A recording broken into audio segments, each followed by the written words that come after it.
یہ جو خوبصورت مہینہ ہے جو ہمیں دیکھنا نصیب ہوا، اس سال بھی ہمیں نصیب ہوا، اس کو کس طرح سے گزارا جائے؟ میں یہ بھی چاہوں گا کہ ہم ذرا اس پر بھی روشنی ڈالیں، کیونکہ ظاہر ہے جو ہمیں دیکھنے والے ہیں وہ یقیناً سوال رکھتے ہیں کہ اسے کس طرح پورے ماہ کو گزارا جائے۔ بسم اللہ الرحمن الرحیم، الحمدللہ رب العالمین والصلاة والسلام علی سید الانبیاء والمرسلین وعلی آلہ وصحبہ اجمعین، اما بعد۔ اب بنیادی بات یہی ہے کہ مومنین کے لیے یہ خوشی کا مقام ہوتا ہے، اور جناب نبی کریم صلی اللہ علیہ وسلم سے جو عقیدت اور جو تعلق ایک مومن کو ہوتا ہے، اس میں یہ مہینہ جب آتا ہے تو ایک عجیب سی رونق جو ہے وہ محسوس کرتا ہے، اور اس رونق کی وجہ سے وہ صرف کسی ایک دن نہیں بلکہ پورا مہینہ ہی جو ہے اس کے اثرات کو رہتے بھی ہیں اور رہنے چاہیے بھی۔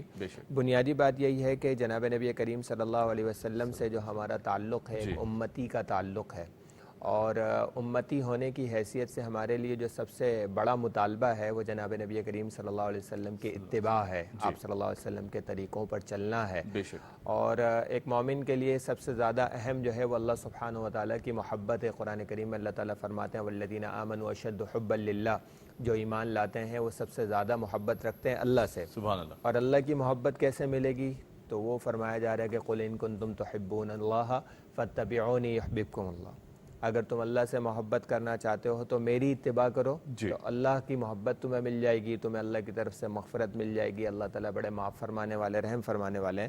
تو بنیادی بات یہ ہے کہ اس مہینے میں ہمارے اوپر یہ کیفیت اور بھی زیادہ طاری ہونی چاہیے، ویسے تو پوری زندگی ہی ہونی چاہیے، لیکن اس مہینے میں اور بھی زیادہ یہ کیفیت طاری ہونی چاہیے کہ مجھے اپنے اعمال کا جائزہ لینا ہے کہ کیا میری زندگی میں اتباع سنت ہے یا نہیں ہے، جناب نبی کریم صلی اللہ علیہ وسلم کے طریقوں پر عمل کی مجھے کتنی فکر ہے، کتنا اہتمام ہے۔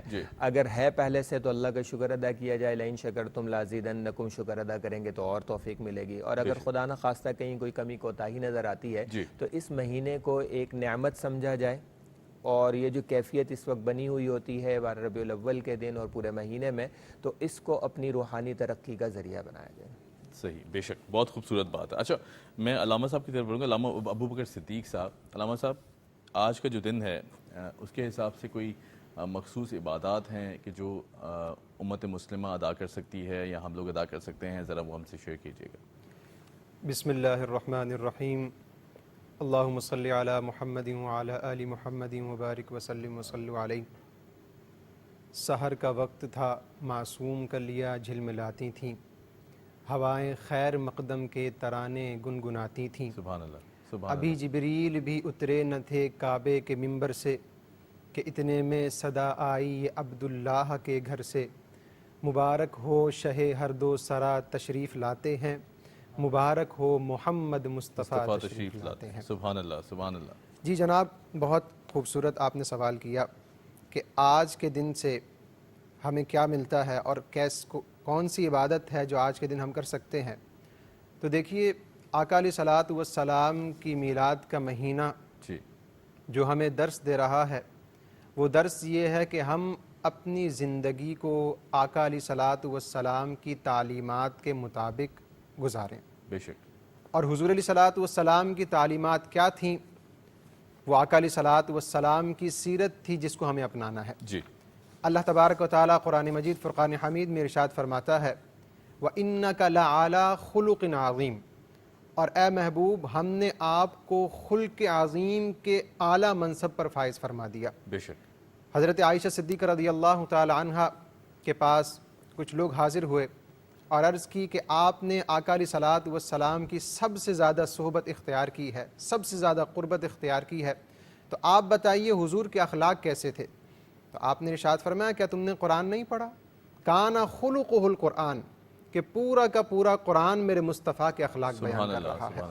اور آقا علیہ الصلوۃ والسلام کے اخلاق کریمانہ کے جس پہلو کو اگر دیکھا جائے، وہ پہلو ہمارے لیے ایک مشعل راہ کی حیثیت رکھتا ہے۔ حضور علیہ الصلوۃ والسلام کی تواضع، حضور کی انکساری کو دیکھا جائے، آقا علیہ الصلوۃ والسلام کی سخاوت کو دیکھا جائے، آقا علیہ الصلوۃ والسلام کی غریبوں مسکینوں کے ساتھ دادرسی، ان کی مدد کو دیکھا جائے۔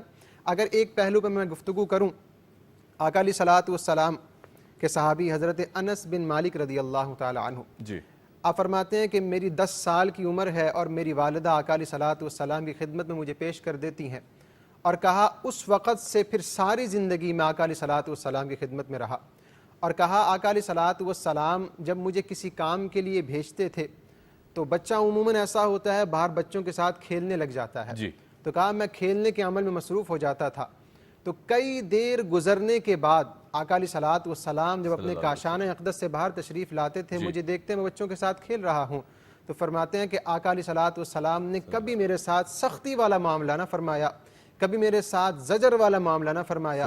تو یہ اخلاق کریمانہ آقا علیہ الصلوۃ والسلام کے ہیں، یہ سیرت آقا علیہ الصلوۃ والسلام کی ہے۔ تو آج کا دن جو ہمیں سبق دے رہا ہے، جو ہمیں درس دے رہا ہے، وہ یہ ہے کہ ہم اپنی زندگیوں کو آقا علیہ الصلوۃ والسلام کی بتائے ہوئے طریقے پر، حضور علیہ الصلوۃ والسلام کی سیرت کے مطابق اپنائیں اور حضور علیہ الصلوۃ والسلام کو رول ماڈل بنائیں۔ سبحان اللہ، بہت خوبصورت بات۔ سعید صاحب میں آپ کی طرف آؤں گا۔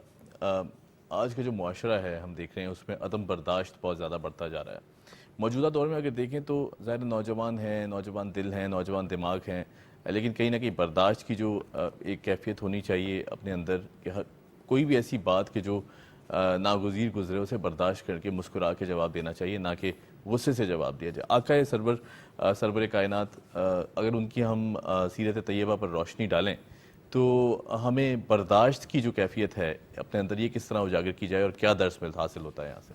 بہت اچھا سوال آپ نے فرمایا کہ آج ہمارا معاشرہ تقریباً جو ہے وہ اسی طرف جا رہا ہے کہ برداشت لوگوں کے اندر سے ختم ہوتی جا رہی ہے، صبر کا جو مادہ ہے وہ بالکل ختم ہوتا جا رہا ہے۔ نبی پاک علیہ الصلوۃ والسلام کی سیرت مبارکہ سے ہمیں یہ سبق ملتا ہے کہ کیسی ہی مشکل، کیسی ہی پریشانی، دشمنوں کی طرف سے کیسی ہی سازشیں تھیں، لیکن سرکار دو عالم نور مجسم شفیع المذنبین صلی اللہ علیہ وسلم نے کبھی بھی غصے کی حالت میں یا غصہ نہیں فرمایا یا ان کے لیے کوئی دعائے ضرر نہیں فرمائی۔ اب آپ یہاں دیکھیے کہ آج کل تو معاملہ یہ ہے کہ کوئی کسی کو کچھ کہہ دے تو اس پر لڑائی جھگڑا شروع ہو جاتا ہے۔ وہاں نبی پاک علیہ الصلوۃ والسلام جب تبلیغ دین فرما رہے ہیں تو طائف کے میدان میں پتھر برسائے جا رہے ہیں، جس میں مبارک لہو لہان ہو گیا۔ حضرت سیدنا صدیق اکبر رضی اللہ تعالی عنہ حضور اکرم صلی اللہ علیہ وسلم کے سامنے آ کر کھڑے ہو رہے ہیں، اس لیے کہ کہیں وہ کنکر، وہ پتھر حضور تک نہ پہنچے، لیکن پھر بھی وہ شدت کے ساتھ حملہ تھا کہ سرکار دو عالم صلی اللہ علیہ وسلم کا جسم مبارک لہو لہان ہوا اور کسی وجہ سے آپ ایک مقام پر بے ہوش بھی ہوئے۔ لیکن اللہ رب العالمین نے حضرت جبریل کو نازل فرمایا کہ جبریل جاؤ میرے محبوب سے کہو کہ اگر وہ چاہیں اور ایک چشم ابرو کا اشارہ فرمائیں تو ان دو پہاڑوں کے درمیان جو قوم رہ رہی ہے، جو آپ پر حملہ کر رہی ہے، آپ کو نہیں مان رہی، میں چاہوں تو منٹوں سیکنڈوں کے اندر ان دونوں پہاڑوں کو ملا دوں اور یہ قوم اس کے اندر تباہ و برباد ہو جائے۔ لیکن نبی مکرم نور مجسم شفیع المذنبین رحمت للعالمین کہ جن کے لیے قرآن نے کہا وما ارسلناک الا رحمت للعالمین کہ وہ تو رحمت ہیں تمام عالمین کے لیے، سرکار نے فرمایا نہیں، میں رحمت للعالمین بن کر آیا ہوں، میں دیکھ رہا ہوں کہ یہ ایمان نہیں لائیں گے تو ان کی نسلیں کل ایمان والی ہوں سبحان اللہ، اور وہ ایمان لانے والے ہوں۔ پھر آپ دیکھیے فتح مکہ کا موقع کہ جب مسلمان پاور میں ہیں، ان کے پاس اسلحہ بھی ہے، ان کے پاس قوت بھی ہے، افرادی قوت بھی ہے، جنگی سامان بھی ہے، سب کچھ ہے، چاہے تو جس سے چاہے اپنا انتقام لے لیں۔ وہی مکہ تھا کہ جہاں پر حضرت سیدنا بلال حبشی رضی اللہ تعالیٰ عنہ کو تپتی ہوئی ریت پر لٹایا گیا، سینے پر پتھر رکھا گیا، انہیں مارا گیا، انہیں پیٹا گیا، ان پر کوڑے برسائے گئے۔ وہی مکہ تھا کہ جہاں پر نبی پاک علیہ الصلوۃ والسلام راستے سے گزرتے تو آپ کے مبارک کندھوں پر اوجڑی ڈالی جاتی، آپ کی شان میں گستاخی کی جاتی۔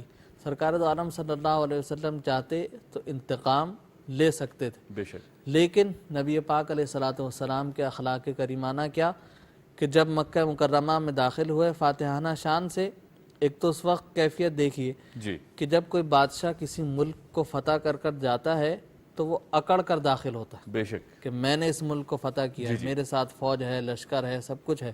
لیکن سرکار دو عالم صلی اللہ علیہ وسلم کی شان مبارکہ کیا کہ آپ جب داخل ہوئے مکہ المکرمہ میں تو صحابہ فرماتے ہیں، مورخین نے یہ لکھا کہ آپ نے اپنی پیشانی مبارک کو اونٹنی پر بیٹھے بیٹھے اتنا جھکایا کہ گویا ایسا لگتا تھا جیسے سجدے کی حالت، اللہ اکبر، اور زبان مبارک سے اللہ رب العالمین کی حمد و ثنائی کو بیان سبحان اللہ، کہ بے شک وہی مالک ہے، وہی خالق ہے، وہی سب سے بڑا ہے کہ جس نے یہ مقام اور مرتبہ عطا فرمایا۔ جی پھر وہی لوگ سامنے کھڑے ہیں کہ جنہوں نے پتھر برسائے، جنہوں نے گالیاں دیں، جنہوں نے صحابہ کو کے گھروں کو لوٹا، ان کو شہید کیا، انہیں مارا، لیکن سرکار دو عالم صلی اللہ علیہ وسلم کی شان کریمانہ دیکھیے، رحمت للعالمین دیکھیے کہ آپ نے سب کو معاف فرما دی۔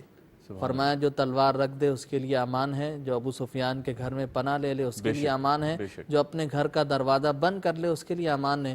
صحابہ سے فرمایا دیکھو کسی پر ظلم اور زیادتی مت کرنا، کسی پر تلوار مت اٹھانا، بیواؤں، یتیموں، مسکینوں، عورتوں، بوڑھوں، فرمایا ان سب کی مدد کرنا، کسی ایک پر بھی تلوار کو نہ اٹھانا جب تک کوئی خود تلوار اٹھا کر تم پر حملہ نہ کرے، تمہیں کسی پر حملہ نہیں کرنا۔ یہ ہے نبی پاک علیہ السلام کی سیرت مبارکہ کے وہ سنہری اصول کہ اگر ہم انہیں اپنا لیں تو خدا کی قسم ہمارے آدھے سے زیادہ مسائل اس سے حل ہو جائیں۔ بے شک کہ یہ وہ عدم برداشت تھا، یہ وہ اخلاق تھے جو امت کے لیے پیغام تھا کہ دیکھو جب میں نے ایسوں کو معاف کر دیا تو اگر کوئی تمہیں کچھ کہہ دے تو اللہ کی رضا کے لیے اسے معاف کر دو، اللہ رب العالمین اس کا بہترین اجر دینے والا۔ بے شک، بہت خوبصورت بات۔ ڈاکٹر صاحب، عدم برداشت کی ہم بات کر رہے ہیں، ہمارے سامنے سیرت طیبہ موجود ہے، آپ صلی اللہ علیہ وسلم کے اقوال، جتنے بھی اقوال تھے جو آپ نے کہا کہ جس طرح کی ایک خوبصورت لائف گزار سکتا ہے انسان، آپ نے وہ زندگی بتائی، ایک سادی، خوبصورت اور عاجزی کے ساتھ جو زندگی گزارنی چاہیے۔ یہ خوبصورت سیرت سامنے ہوتے ہوئے بھی ہم کیوں اس پر بھرپور طرح عمل نہیں کر پاتے؟ ایسی کیا وجہ ہے خاص طور پر کہ یہ سب جاننے کے باوجود ہماری جو رویے ہیں ان میں برداشت کی کمی ہے؟ میرے خیال میں ہر ایک کو اس کے لیے آگے آنا پڑے گا اور دوسروں سے توقع کرنے کی بجائے خود اس کے لیے پریکٹیکل مثال بن کے دکھانا پڑے گا، تبھی تو ممکن ہوگا۔ اگر ہم ہر ایک دوسرے کے اوپر یہ امید لگائے بیٹھا ہوگا کہ وہ جناب نبی کریم صلی اللہ علیہ وسلم کی برداشت والی اور صبر والی تعلیمات پر عمل کرے گا اور خود اپنے لیے وہ اس کے تیار نہیں ہوگا، تو معاشرے میں چیزیں وہی پھیلتی ہیں جو کیا جا رہا ہوتا ہے وہ زیادہ تیزی سے پھیلتا ہے بنسبت اس کے کہ جو بولا جا رہا ہوتا ہے، جو لکھا جا رہا ہوتا ہے۔ تو اس میں تو کوئی شک نہیں ہے۔ ماشاءاللہ شاہ صاحب نے اتنی ساری چیزیں بیان فرمائی جناب نبی کریم صلی اللہ علیہ وسلم کی سیرت طیبہ سے، اور ہم آئے دن یہ چیزیں جو ہیں وہ ہمارے سامنے آتی رہتی ہیں، اسی طریقے سے ہماری کتابوں کے اندر بھی موجود ہوتی ہیں، لیکن بنیادی بات یہ ہے کہ ہم میں سے کوئی خود آگے آ کے اس پر عمل کرنے کی کوشش تو کرے۔ جب خود آگے آ کے اس پر عمل کرنے کی کوشش کرے گا، بھئی 10 لوگوں کو پتہ چل گئی، 10 نے کرنا شروع کیا، تو ان کے ساتھ ان کے حلقہ احباب میں، ان کے سوشل سرکل میں جو ہے وہ 20 لوگ ہیں، 50 لوگ ہیں، 100 لوگ ہیں، تو ان کو بھی یہ پیغام ملتا ہے۔ اصل میں اس کے بغیر چیزیں چلتی نہیں ہیں۔ ایک بزرگ کا واقعہ ہے کہ انہوں نے دوسری شادی کی، تو ان کی جو پہلی وائف تھی انہوں نے کہا کہ آپ نے تو جو ہے وہ اپنے مریدوں کو اس کام پہ لگا دیا، اب وہ بھی دوسری شادیاں کریں گے۔ تو کہنے لگے کہ نہیں، جب وہ دیکھیں گے نا کہ انصاف کرنا کتنا مشکل ہوتا ہے تو وہ نہیں کریں گے۔ صحیح بات ہے۔ اور ان کے یہاں واقعتاً ایسا تھا کہ انہوں نے جو ہے وہ اپنے دروازے پہ ترازو لگا کے رکھا ہوا تھا، جو بھی چیز گھر میں آتی تھی اس کو برابر 2 حصوں میں تقسیم کیا جاتا تھا، اور پھر جو ہے وہ ایک حصہ جو ہے وہ ایک اہلیہ کے یہاں اور دوسرا حصہ دوسری اہلیہ کے یہاں۔ تو فرمان لگے کہ جب لوگ اس طرح سے دیکھیں گے نا کہ ایسے کرنا پڑتا ہے، تو پھر وہ سوچ سمجھ کے دوسری شادی کریں گے۔ تو اصل بات یہ ہے کہ کوئی عمل کر کے دکھائے گا تو پتہ چلے گا کہ برداشت کس کو کہتے ہیں۔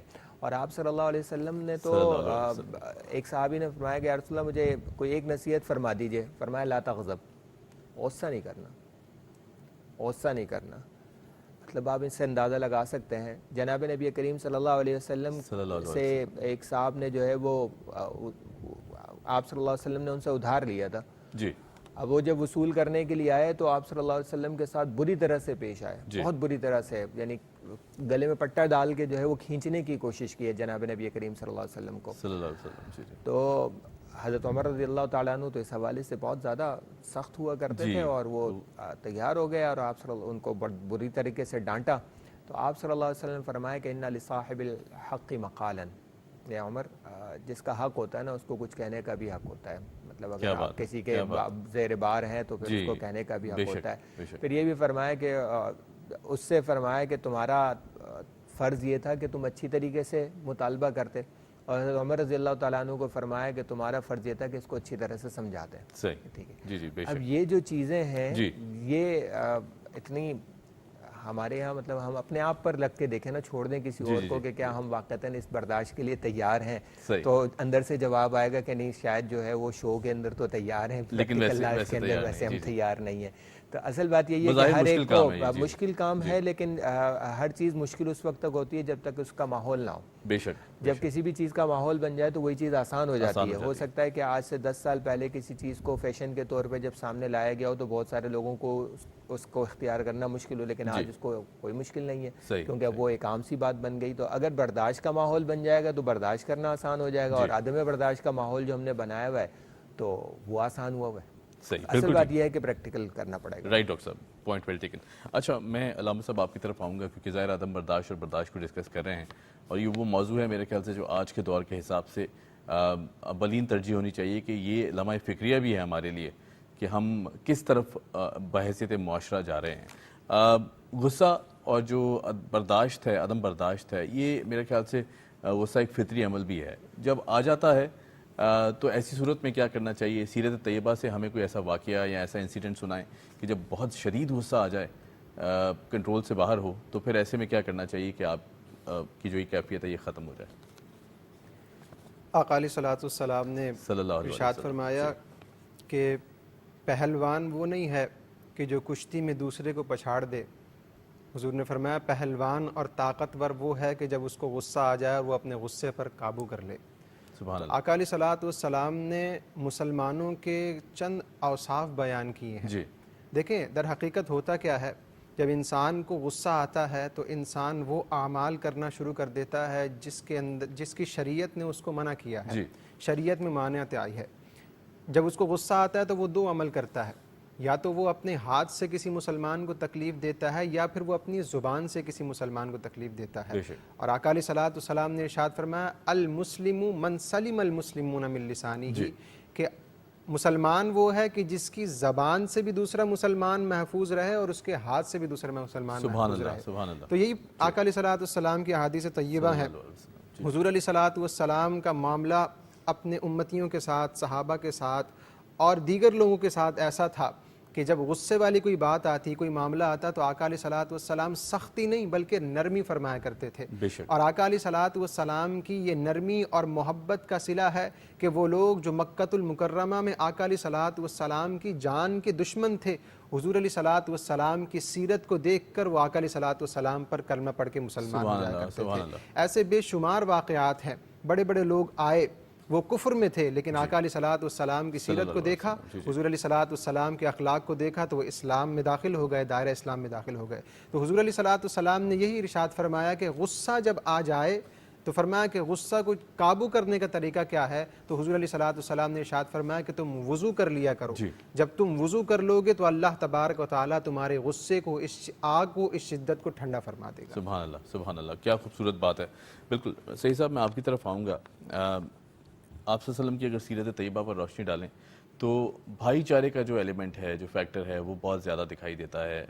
انصار اور مہاجرین میں جو ڈیوائیڈ تھی، جس طرح انصار اور مہاجرین کو برابری اور مساوی رائٹس دیے گئے آپ صلی اللہ علیہ وسلم کی طرف سے، آج ہم بھائی چارے کو بھی اگر دیکھیں تو میرے خیال سے جو سگے بھائی بھی ہیں وہ بھی آپس میں بغض رکھتے ہیں، کینہ رکھتے ہیں. کہیں نہ کہیں محبت کا جو ایلیمنٹ ہے وہ ختم ہو چکا ہے. اسے کس طرح اجاگر کرنا چاہیے اگر سیرت طیبہ کی روشنی سے ہم نظر ڈالیں اس پر؟ بہت اچھا سوال کیا.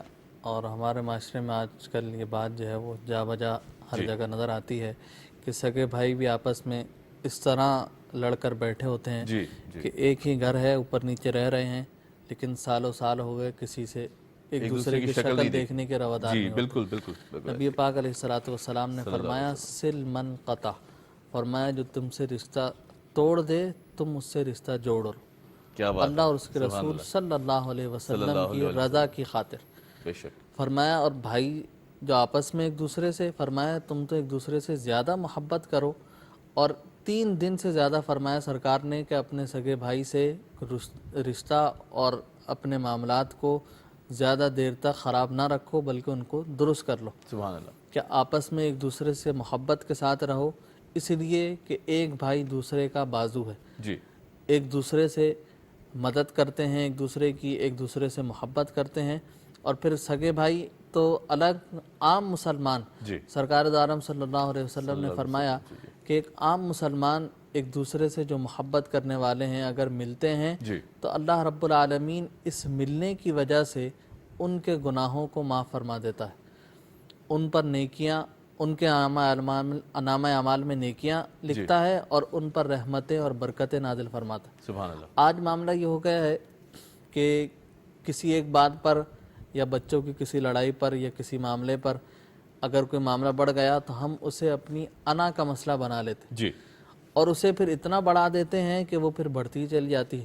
جبکہ اگر تھوڑی سی عدم برداشت اپنے اندر پیدا کی جائے، برداشت کو پیدا کیا جائے اور نبی پاک علیہ الصلوۃ والسلام کی سیرت مبارکہ کو دیکھا جائے کہ سرکار دو عالم صلی اللہ علیہ وسلم نے اپنے رضائی جو حضور کے بھائی بہن تھے، حضرت شیمہ اور حضور کے رضائی بھائی، وہ دیگر بھی اگر حضور کی بارگاہ میں کبھی کسی معاملے میں آتے تو سرکار دو عالم صلی اللہ علیہ وسلم ان کی فوراً مدد فرماتے. سبحان اللہ. اور امت کو یہ پیغام فرماتے کہ جب رضائی بہن بھائیوں کا اتنا حق ہے اور ان پر اتنی کرم نوازی ہے سرکار دو عالم صلی اللہ علیہ وسلم کی، تو جو حقیقی ہو ان کا کتنا حق اور کتنا جو ہے وہ ساتھ ہے کہ وہ آپ ایک دوسرے سے محبت کریں، ایک دوسرے کا خیال رکھیں اور ان کی کوئی پریشانی ہے تو اسے اپنی پریشانی سمجھ کر اسے حل کریں.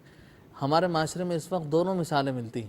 ایک تو کئی جگہ بہت ہی زیادہ محبت ہے اور کہیں بہت ہی زیادہ بغض اور عداوت ہے.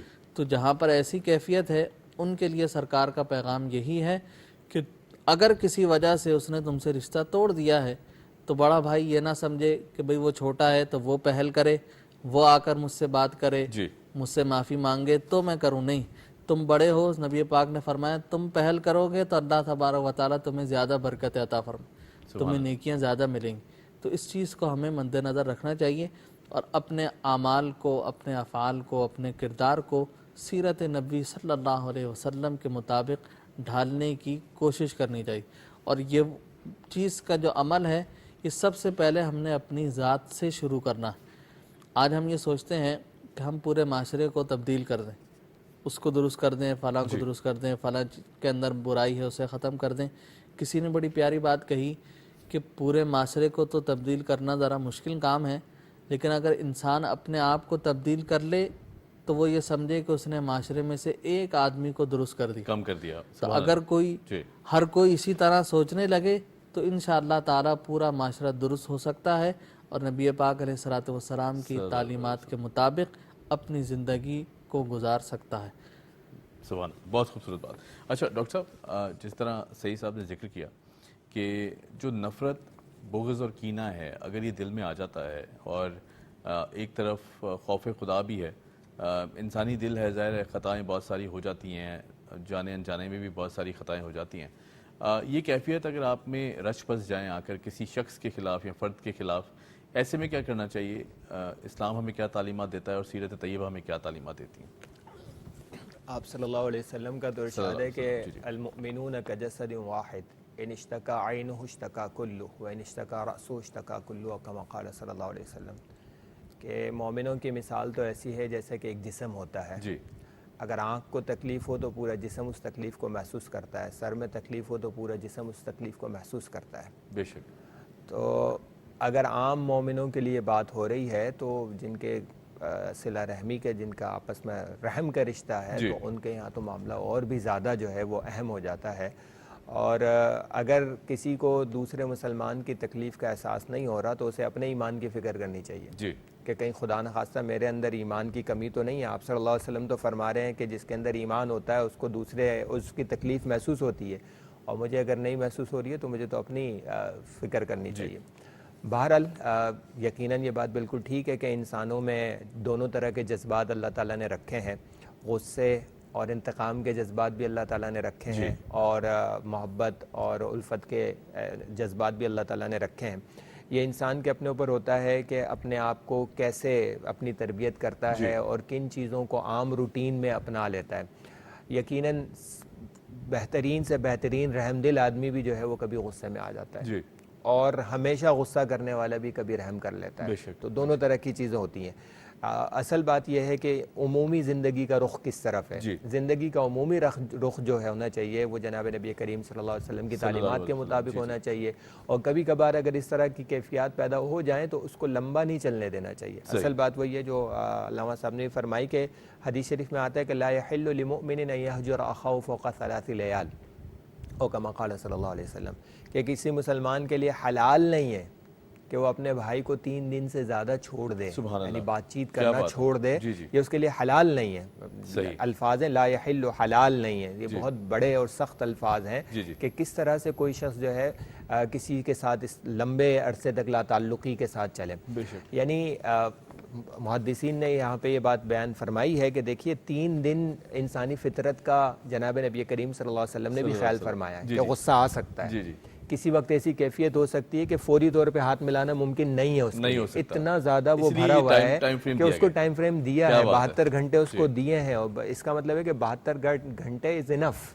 بالکل اس کے اندر وہ اپنے آپ کو کنٹرول آ جانا چاہیے، ہوش آ جانا چاہیے. اگر اس کے اندر بھی ہوش نہیں آ رہا ہے تو اس کا مطلب یہ ہے کہ اس کو اپنے جذبات پہ، اپنی ایموشنل ویل بینگ پہ کام کرنے کی ضرورت ہے. ہمارے استاد اکثر فرمایا کرتے ہیں کہ جو جتنا زیادہ سمجھدار سمجھتا ہے نا اپنے آپ کو، اس کے اوپر اتنی زیادہ ذمہ داری ہے معافی مانگنے کی بھی اور معاف کرنے کی بھی. سبحان اللہ، بے شک اتنی زیادہ ذمہ داری ہے معافی مانگنے کی بھی اور معاف کرنے کی بھی.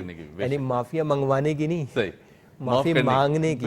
اور جب کوئی مانگ لے تو اس کو معاف کرنے کی. تو حقیقی صورتحال یہ تو ہمیں تو اپنے ایموشنل ویل بینگ پہ کام کرنے کی ضرورت ہے کہ اگر بہت چھوٹی چھوٹی باتوں پہ ہمیں غصہ آتا ہے تو یہ دوسروں کا قصور نہیں، یہ ہمارا قصور ہے. ہمیں اپنے آپ پر کام کرنے کی ضرورت ہے. اور جناب نبی کریم صلی اللہ علیہ وسلم کی سیرت طیبہ سے جو ہے استفادہ کرنے کی ضرورت ہے. حضرات صحابہ کرام کے جو واقعات ہیں اس سے دیکھنے کی ضرورت ہے. ایک مرتبہ آپ صلی اللہ علیہ وسلم باہر تشریف لے گئے تو دیکھا کہ ایک صاحب جو ہیں وہ اپنے غلام کو زد و کوب کر رہے ہیں. تو آپ صلی اللہ علیہ وسلم نے فرمایا پیچھے سے کہ للہ اقدر علیک مما تقدر علیہ او کما قال صلی اللہ علیہ وسلم، کہ اللہ تعالیٰ جو ہیں وہ زیادہ طاقت رکھتے ہیں تمہارے اوپر اس سے جتنی طاقت تمہیں اس شخص کے اوپر حاصل ہے. بے شک. پیغام کیا ہے بنیادی طور پہ کہ انسان اپنی بات منوانے کے لیے اس لیے تیار ہو جاتا ہے کہ وہ سمجھتا ہے کہ میں زیادہ پاورفل ہوں. تو تھوڑی دیر کے لیے سوچے کہ اگر ہر کسی کی ہر غلطی پہ میں نے پکڑ کرنی ہے تو کیا مجھ سے غلطیاں نہیں ہوتی ہیں؟ بے شک. تو اللہ تعالیٰ اگر میری ہر غلطی پر پکڑ کرنا شروع کر دیں تو میرا کیا بنے گا؟ بالکل ایسے ہی. تو یہ کیفیت جب انسان طاری کر لیتا ہے کہ بھائی ہر بات پر نکتہ چینی اور ہر چیز کو پکڑ کرنے کی وجہ سے میری بھی ویسی پکڑ ہوگی، میں جیسا لوگوں کے ساتھ کروں گا میرے ساتھ بھی ویسا ہی ہوگا. حدیث شریف میں فرمایا کہ ارحموا من فی الارض یرحمکم من فی السماء، جو لوگ زمین میں تم ان پر رحم کرو تو آسمان والا تم پہ رحم کرے گا. مطلب آسمان والے کے رحم سے تو کوئی مستغنی نہیں ہے، کوئی غنی نہیں ہے. تو ہر کسی کو آسمان والے کا رحم چاہیے. تو آسمان والے کا رحم آسانی سے مل سکتا ہے اگر زمین والوں پہ رحم کیا جائے. کیا بات ہے، بہت خوبصورت بات. علامہ صاحب، اگر نفرت ہو پیدا ہو جائے کسی شخص کے لیے، فرد کے لیے، دل میں کینہ بھی ہو، بغض بھی ہو، اور ایک طرف اگر ہم اسے نقصان پہنچا چکے ہیں ایسی کیفیت میں کہ اب ہمیں ریئلائز ہو چکا ہے کہ میں نے وہ نفرت اور غصے میں جو نقصان پہنچایا ہے، اس کا ازالہ کس طرح کیا جائے، یہ ہم سے شیئر کیجیے گا. جی دیکھیے، جو ایک مسلمان کا دل ہے اس کا بڑے احترام کا حکم دیا گیا ہے اور اس کی بڑی اہمیت بیان کی گئی ہے. تو اسی سوال کے تناظر میں کہ اگر کسی مسلمان کو تکلیف دے دی ہے، اس کا دل دکھا دیا ہے، تو سب سے پہلا عمل ہمارا یہ ہونا چاہیے کہ اس کے پاس جا کر اس سے اپنے تمام تر غلطی کوتاہیوں سے معافی مانگنی چاہیے. اور دوسرا یہ ہے کہ جہاں پر بندہ بندے سے معافی مانگ رہا ہے وہاں پر بندہ اللہ تبارک و تعالیٰ کی بارگاہ میں بھی معافی کا طلبگار ہو. بے شک. جب بندہ دونوں سے یعنی رب سے بھی اور رب کی مخلوق سے بھی معافی مانگ لیتا ہے تو پھر اللہ تبارک و تعالیٰ اس بندے کے قلب کو صاف اور پاکیزہ کر دیتا ہے. آقا علیہ الصلوۃ والسلام نے ارشاد فرمایا ان القلوب تصدع کما یصدع الحدید اذا اصابہ الماء. حضور علیہ الصلوۃ والسلام نے ارشاد فرمایا، اے میرے صحابیوں، جس طرح لوہے پر زنگ لگ جاتا ہے اس طرح دل پر بھی زنگ لگ جایا کرتا ہے. صحابہ کرام نے عرض کی وما جلاؤہا، یا رسول اللہ صلی اللہ علیہ وسلم اب اس دل کے زنگ کو دور کس طرح کیا جائے؟ حضور علیہ الصلوۃ والسلام نے ارشاد فرمایا کثرت ذکر الموت و تلاوت القرآن، کہا کہ اگر تمہارا دل گناہوں کی آلودگی سے بھر گیا ہے جی تو کہا کہ سب سے پہلا عمل یہ ہے کہ تم قرآن کی تلاوت کرو، اللہ تبارک و تعالیٰ کی بارگاہ میں حاضر ہو جاؤ، سبحان اللہ، اور کیا پھر بات ہے۔ دوسرا کیا ہے، وہ مسلمان بھائی جس کی تم نے دل آزاری کی ہے تو اس کے ساتھ جا کر اس سے معافی مانگ کر اس عمل کو پورا کیا جائے۔ سبحان اللہ، بہت خوبصورت۔ اچھا چونکہ ظاہر آج بہت خوبصورت دن ہے، شوق میں ہمارا وقت بھی بہت کم ہے، میں سیرت طیبہ کو ہم ڈسکس کرنا چاہیں گے۔ بھرپور انداز ہے، طرز ہے زندگی گزارنے کا۔ یہ ہم بحیثیت مسلمان میرے خیال سے بہت لکی ہیں کہ ہمیں حضور پاک صلی اللہ علیہ وسلم کی جو امت ہے اس میں سے پیدا کیا گیا۔ امتی ہونے کی حیثیت سے جو فرض ہیں ہم پر وہ کیا ہیں، ذرا ہمیں بتائیے گا۔ بہت خوبصورت سوال۔ اللہ رب العالمین کا یہ بڑا کرم اور احسان ہے بے شک کہ اس نے ہمیں امت محمدیہ صلی اللہ علیہ وسلم میں پیدا فرمایا۔ جی قرآن حکیم میں ارشاد باری تعالیٰ ہے کہ کنتم خیر امت اخرجت للناس، سبحان اللہ۔ کہ تمہیں تمام امتوں میں بہترین امت بنایا گیا۔ جی تو بہترین امت کس کی وجہ سے؟ ہمارے اعمال و افعال کی وجہ سے نہیں، بہترین امت اس لیے کہ بہترین رسول صلی اللہ علیہ وسلم کی امت ہے، بے شک ان کے ماننے والے ہیں، ان کا کلمہ پڑھنے والے۔ بحیثیت امتی ہم تمام پر یہ چیز لازم اور ملزوم ہوتی ہے کہ سب سے پہلے ہم اپنے دل میں نبی پاک علیہ الصلوۃ والسلام کی محبت کو پیدا کریں، اور وہ کیا کہ ارشاد نبی پاک علیہ الصلوۃ والسلام ہے کہ سرکار نے فرمایا لا یؤمن احدکم حتی اکون احب الیہ من والدہ وولدہ والناس اجمعین، تم میں سے اس وقت تک کوئی مومن نہیں ہو سکتا جب تک کہ وہ اپنے والدین سے زیادہ، اپنی اولاد سے زیادہ اور تمام لوگوں سے زیادہ مجھے اپنا محبوب نہ بنا لے۔ بے شک بے شک کہ سب سے پہلے ہمیں یہ چاہیے کہ ہم اپنی زندگی میں نبی پاک علیہ الصلوۃ والسلام سے سب سے زیادہ محبت کرنے والے بن جائیں۔ جب محبت ہمارے دل میں پیدا ہو جائے گی تو جب کسی کی محبت پیدا ہو جاتی ہے تو پھر اس کی اتباع بھی ہوتی ہے، اس کی اطاعت بھی ہوتی ہے، اس کی فرما برداری بھی ہوتی ہے۔ یہ نہیں ہو سکتا کہ ہم کسی سے محبت کرتے ہوں اور اس کے اعمال اور افعال ہمیں پسند نہ آئے، اس کا اٹھنا بیٹھنا، اس کا چلنا پھرنا، اس کے انداز، اس کے اعتبار، اس کی شمائل، اس کے خصائل ہمیں پسند نہ آئیں۔ جب ہم محبت کرتے ہیں تو یہ تمام چیزیں ہم پر لازم ہو جاتی ہیں کہ اب جیسا محبوب ہے محب کو بھی اپنے آپ کو اسی طرح ڈھالنا ہے، سبحان اللہ۔ کیونکہ یہ محبت کرنے والا ہے۔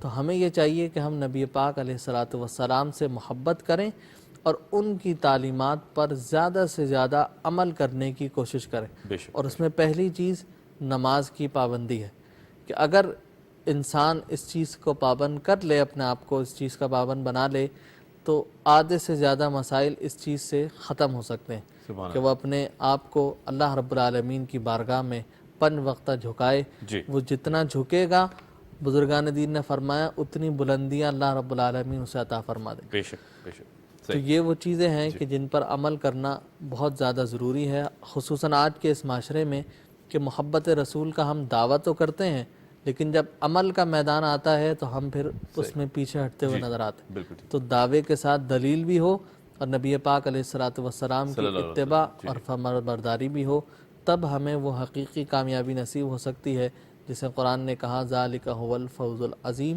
کہ یہ ہے بہت بڑی کامیابی۔ رائٹ، بے شک بے شک، بہت خوبصورت بات۔ ڈاکٹر صاحب، دل پریشان ہو جائے، ذہن میں کوئی ایسی بات آ جائے، دماغ میں کوئی ایسی بات آ جائے کہ جہاں کوئی راستہ دکھائی نہ دے، سیرت طیبہ کی روشنی میں کیا کون سے ایسے عمل ہیں یا کس طرح جو زندگی ہے اسے آگے بڑھایا جائے؟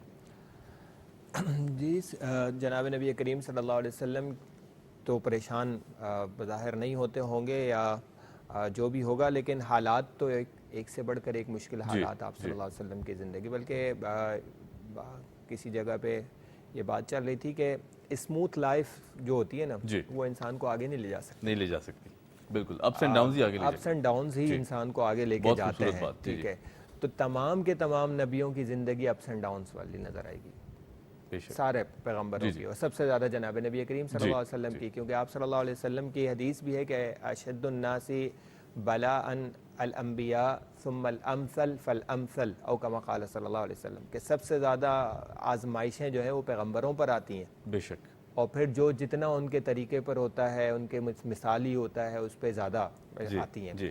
تو آزمائشوں کا آنا جو ہے یہ ایک رخ ہے، اور اصل یہ ہے کہ میرے اختیار میں جو ہے وہ کیا ہے، ریئیکشن میں کیا کرتا ہوں، اس پر جو ہے وہ مجھے ثواب یا عقاب ملنا ہے۔ جناب نبی کریم صلی اللہ علیہ وسلم کا طائف کا معاملہ جیسا کہ ذکر ہوا، یعنی اگر دیکھا جائے تو کس قدر مشکل حالات ہیں۔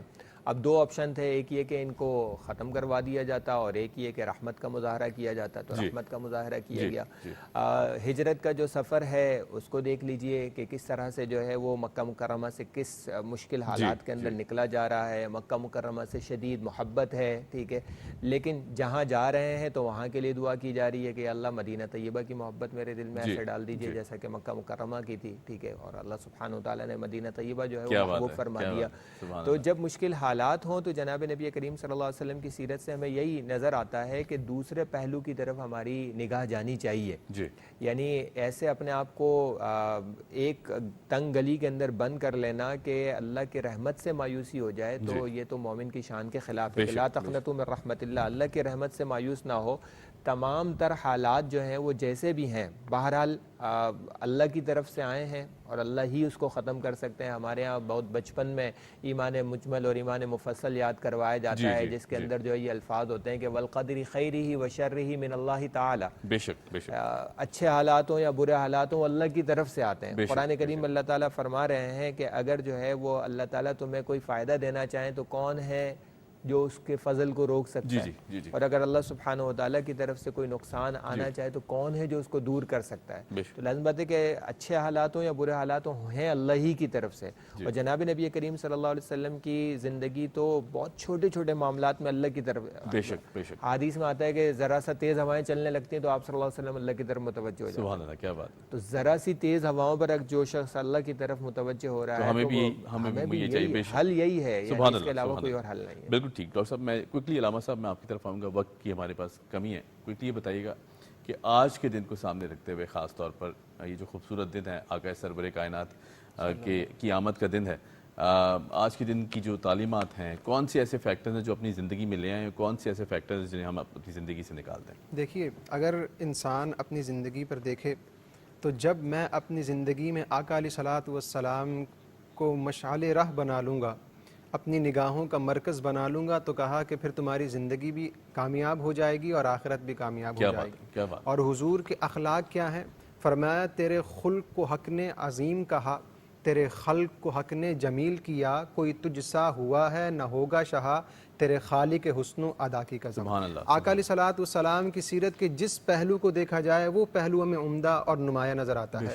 حضور علیہ الصلوۃ والسلام کی سخاوت کے اگر پہلو کو دیکھا جائے تو حضور کی سخاوت وہ ہے کہ بڑے بڑے بادشاہ آقا علیہ الصلوۃ والسلام کی بارگاہ میں حاضر ہو کر درس دراز کیا کرتے تھے۔ اب مختصر سی ایک میں حدیث پاک آپ کے سامنے عرض کروں کہ ایک شخص آقا علیہ الصلوۃ والسلام کی بارگاہ میں حاضر ہوا، مسلمان نہیں تھا، عرض کی کہ اے اللہ کے نبی مجھے چند بکریاں عطا کیجیے۔ حضور علیہ الصلوۃ والسلام راوی فرماتے ہیں کہ دو پہاڑوں کے درمیان ایک جنگل تھا جو بکریوں سے بھرا ہوا تھا۔ کہا کہ آقا علیہ الصلوۃ والسلام نے وہ ساری کی ساری بکریاں اس کو عطا کر دیں۔